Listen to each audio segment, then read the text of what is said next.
The government is moving to improve its regulatory framework so that Jamaica can become regional leaders in the bunkering industry. The Transport Minister gave an update recently at the Second Caribbean Bunker Conference hosted by the International Bunker Industry Association. Details from TVJ's Anthony Lugg. Bunkering, the process of refueling ships at a port. It's a multi-billion-dollar industry, and stakeholders are pushing to ensure that Jamaica takes full advantage of that market.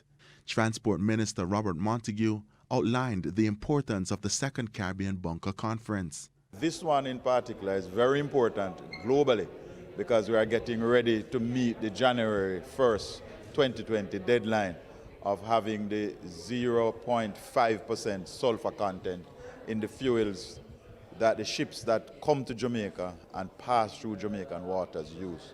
So we are ready in Jamaica, but we are also accommodating our regional partners and telling them of the strategies we have employed. Jamaica's oil refinery Petrojam is on track to meet the deadline for new bunkering fuel standards. The 3 bunkering companies that are in Jamaica are also ready, and what has happened is that bunkering has grown significantly over the last 2 years in Jamaica, that we have basically outstripped our supply.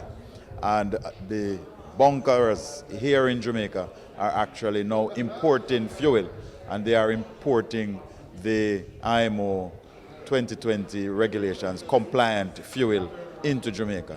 Mr. Montague adds that port safety officers have been reminding ships coming into Jamaica about the deadline and new regulations.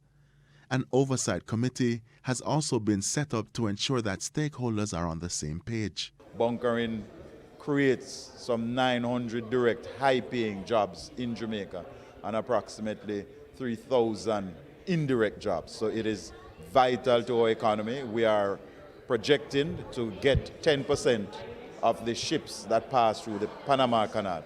And if we do that, Jamaica will be able to earn upwards of $3 billion US. That's 3 with a B, billion US dollars. Maritime environmental laws are being drafted to regulate the bunker industry. In the interim, the Transport Minister says a number of steps have been taken to ensure Jamaica meets safety standards. Workshops have also been conducted to ensure the country can quickly respond to an oil spill. Anthony Lugg, TVJ News.